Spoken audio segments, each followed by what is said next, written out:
Bonjour, maintenant, c'est Papillon de venir.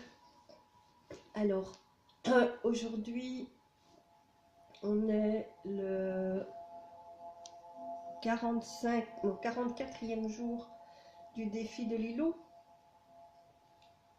Et donc, bah voilà, vous doutez, je suis toujours pas bien, pas, pas bien, pas trop bien en tout cas.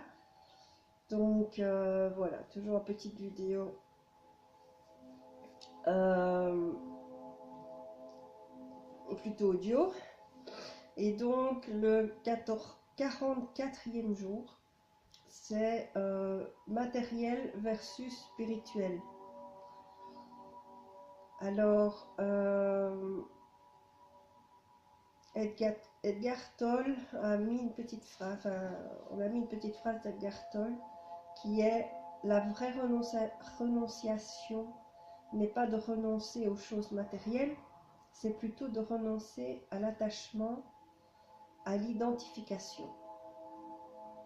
Et donc, euh, on parle dans le défi que nombreux sont ceux qui opposent le matériel et le spirituel, la matière et l'énergie, le visible et l'invisible, et estiment que l'un est meilleur que l'autre. Alors effectivement, ça fait très longtemps euh, qu'énormément de personnes qui sont, je vais dire plutôt dans le spirituel, n'estiment pas avoir droit à l'argent parce que euh, ils estiment que exercer une activité spirituelle qui a de qui est liée de près ou de loin au spirituel, on ne devrait pas gagner d'argent ou très peu, que c'est un cadeau que l'on reçoit et que ben voilà, comme c'est un cadeau, on n'a pas forcément droit à recevoir. Alors,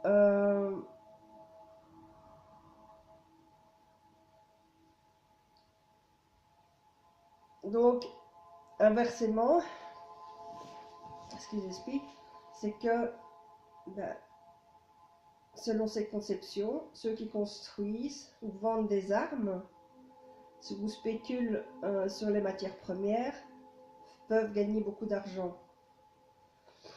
Et de ce côté-là, il n'y a pas grand monde pour crier scandale, euh, puisqu'à chacun ses parts, et en lien avec des chakras opposés, le premier pour la matière et le septième pour le spirituel. Donc, la question qui est posée, c'est: un chakra est-il meilleur qu'un autre? Ne sont-ils pas tous les deux utiles? Alors, personnellement,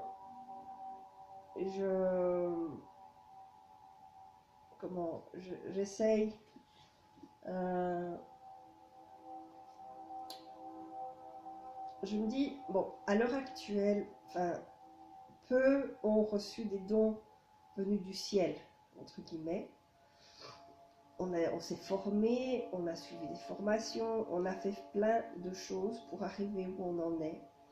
Et donc, il est normal de, de recevoir une contrepartie à ce qu'on offre.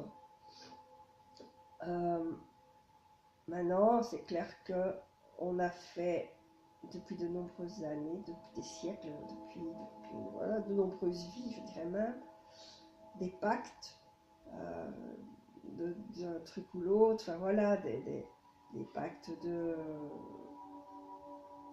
pauvreté, enfin bon, bref, ça c'est d'autres histoires, je pense, mais il faut quand même rester clair avec ce euh, ce que l'on veut réellement et la manière pour l'obtenir. Et donc,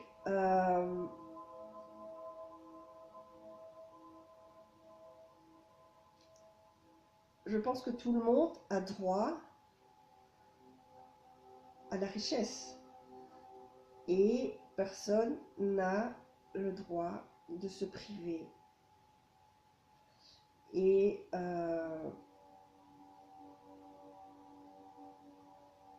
pour quelque raison que ce soit, et à tous les niveaux, quel que soit le chakra sur lequel on est,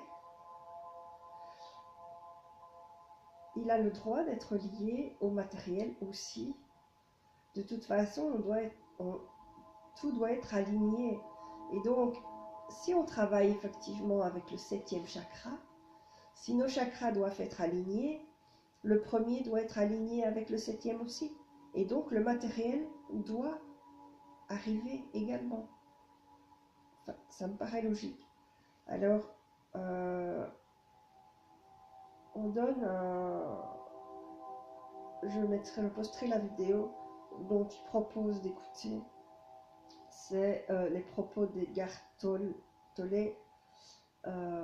c'est lui qui a écrit Le pouvoir du moment présent, et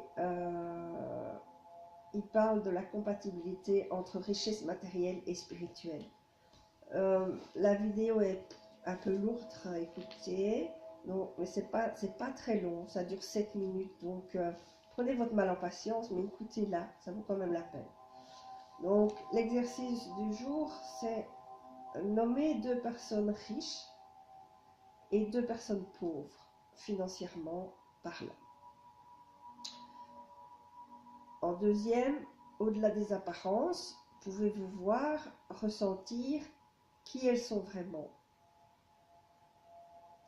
Et 3, connaissez-vous une personne dans vos amis ou public qui serait un exemple inspirant de réconciliation des 2 notions. Donc, une personne spirituelle qui serait riche.